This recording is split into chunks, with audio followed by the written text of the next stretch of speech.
ওনার ছবি চলছে গুড। কখন চলছে? দুটি ঈদে। আমি 100% তাকে স্টার হিসেবে মানবো তখনই যখন তার বছরে 12টা ছবি সে চালাতে পারবে। তখন কিছু বিয়ে 4 বছর পরে বাচ্চা সহ আসে, আপনারা জানেন না। আই ডোন্ট বিলিভ স্বঘোষিত সুপারস্টার ভালো না, আপনার যাদেরকে সুপারস্টার সেটা ভালো, এটা আপনারা বিচার তো আপনারা করবেন। হিরোইন 15 লাখ টাকা, হিরো 30 লাখ টাকা চলে গেল এমনিতেই। অন্য অন্য আর্টিস্টরা কি ঘাস খাবে? একজন সুপারস্টার আছে যাকে নিয়ে একটা সবাই সিনেমা করতে চায়, বা তার সিনেমা হলে দর্শকদের পেজ দেখা যায়, আর বাকি যারা আছে তাদের সিনেমা দর্শক দেখছে না বা ওইভাবে আলোচনা হয় না। এটা কেন মনে হচ্ছে, মানে কেন কি হচ্ছে? এটা একটা পার্সোনাল কোশ্চেন, বা পার্সোনাল কোশ্চেন থেকে গেলে পরে আমার অনেক সত্য কথা বলতে হবে। আমি এই ধরনের পার্সোনাল কোশ্চেন করেন না আপনি। যে আমি যদি এই কথা বলি, এই একজনের কথা আপনি বলেছেন, কেন আপনি জানেন যে তাদের একটা বিশাল একটা গ্রুপ আছে তার সাথে। এনিওয়ে,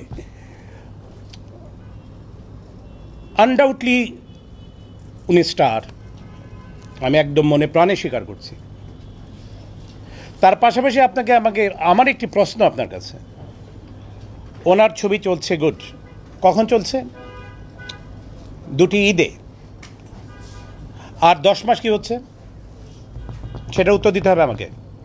আমাদের সময় সারা বছর আমরা ছবি রিলিজ দিয়েছি, 12টা থেকে 14টা এক একজনে হিরোরা। আমার 12টা রিলিজ হলে মান্না সাহেবের 14টা, আমার 14টা রিলিজ হলে মান্না সাহেব 12টা, এরকম। সে স্টার, আমি স্বীকার করছি। তার সারা বছর 12 মাসে 12টি ছবি রিলিজ হচ্ছে না কেন? শুধু 2টা ঈদে তার জন্য আমি বেছে রাখছি কেন? আপনারা উত্তর দিতে হবে, এবং যারা ভিউয়ার্স তারা এটা উত্তর খোঁজার চেষ্টা করবেন। যে আমি আনডাউটলি তাকে আমি স্টার হিসেবেই ধরে নিচ্ছি। তার আর 10 মাস তার ছবি রিলিজ হচ্ছে না কেন? তার 10 মাস আপনি ছবি প্রডিউস করেন, আপনি অন্য 10 মাসে আপনি 10টা ছবি প্রডিউস করেন, অথবা আপনারা 10 জন প্রডিউসারকে ধরে এনে 10টা ছবি বানান, অন্য 10 মাস আপনার ছবি রিলিজ করেন, অ্যাকসেপ্ট দ্য ঈদুল আজহা আর ঈদুল ফিতর। বলেন আপনারা আমাকে এটা আপনারা আমাকে উত্তর দেন। উনি বলছে আসলে সে কাজ কমিয়ে দিয়েছে, আসলে মানসম্মত কাজ করতে চায়। যত সরকারে সময় নিয়ে কাজ করছেন, যেটা কোয়ালিটিফুল একটা কাজ। আচ্ছা, তা ডাজ ইট মিন যে আমরা যখন আগে কাজ করেছি আমরা কোয়ালিটি লেস কাজ করেছি? তাহলে কি সেটা দাঁড়াচ্ছে না কথাটা? কাঞ্চন ভাই থেকে শুরু করে, ফারুক ভাই থেকে শুরু করে, রাজ্জাক ভাই থেকে শুরু করে, আলমগীর ভাই থেকে শুরু করে, তারা যখন 8-10টা ছবি করেছেন, তারা কি কোয়ালিটি লেস ছবি করেছিলেন? যাই হোক, আমি ওই ব্যাপারে কথা বলতে চাই না। তবে আমি স্টার, আনডাউটলি সে স্টার। তবে আমার কথা হচ্ছে, আমি 100%, এখন আপনারা যদি বলেন 100%, আমি বলবো 100%, 70 বা 80।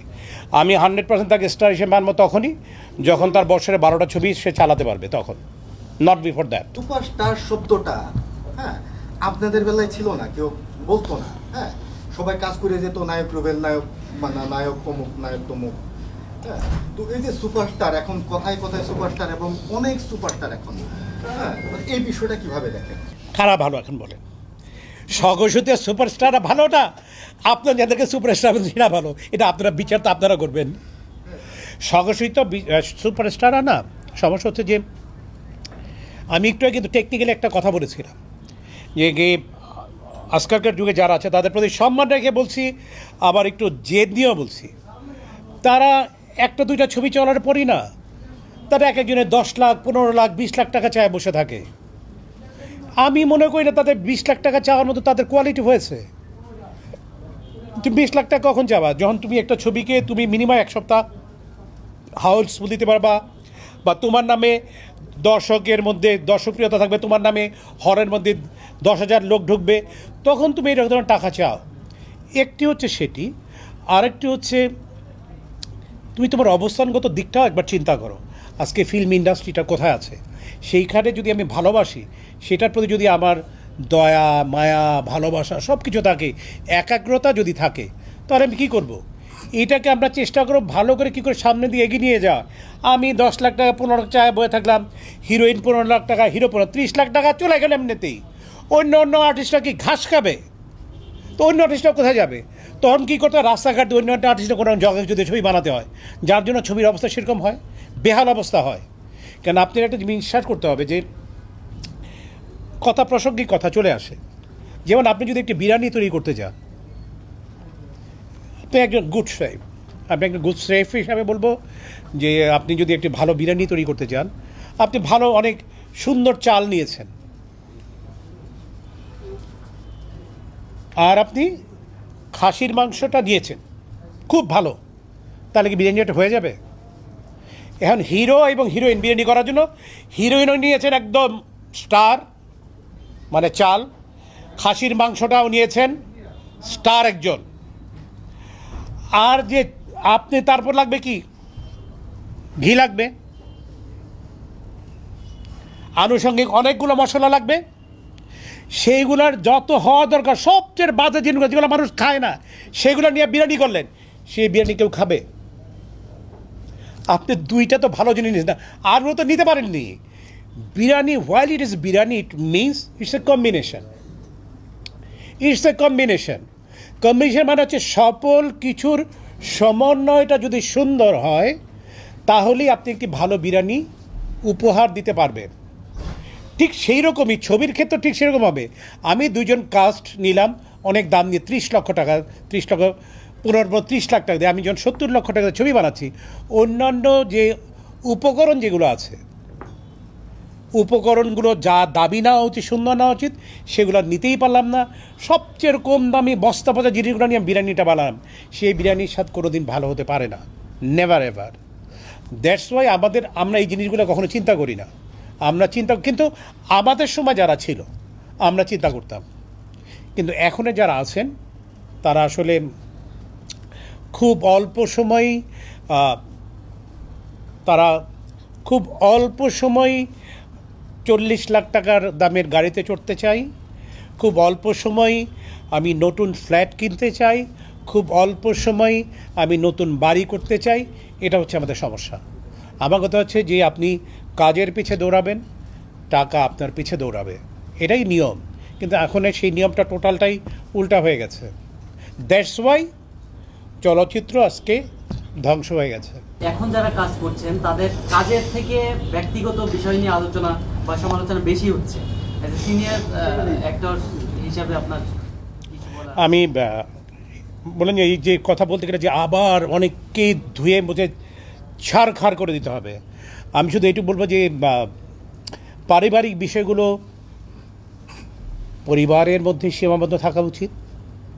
এটা মানুষের কাছে মানুষের কাছে এনে আপনারা নিজেরা তো হাস্যের পাত্র হচ্ছেনই, নিজেদেরকে তো একদম মাটির সাথে মিলিয়ে দিচ্ছেনই, অ্যাট দ্য সেম টাইম ফিল্মের সাথে যারা জড়িত তাদেরকেও মাটির সাথে মিলিয়ে দিচ্ছেন।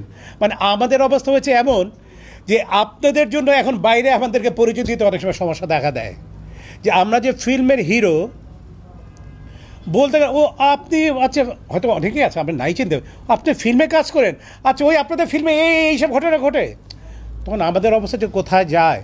আপনাদের কাছে বিনীত নিবেদন, আপনাদের ঘরের ব্যাপারগুলো ঘরেতেই শেষ করেন, এটা জনসমক্ষে নিয়ে আসেন না।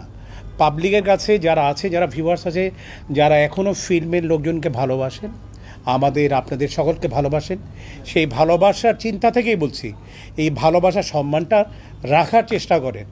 জনসমক্ষে এসে এই নোংরামিগুলো না তুলে ধরার চেষ্টা করেন, নিজেদের মধ্যে শেষ করবার চেষ্টা করেন, আর এগুলোকে জনসমক্ষে না এনে যে কোনোভাবেই হোক আপনাদের মধ্যে সরানোর চেষ্টা করেন, অথবা কোনো সিনিয়রকে ডেকে নিয়ে শেষ করবার চেষ্টা করেন, যে কোনোভাবেই শেষ করেন, কিন্তু এটা জনসম্মুখে নিয়ে এসে মানুষের হাসির পাত্র হয়েন না।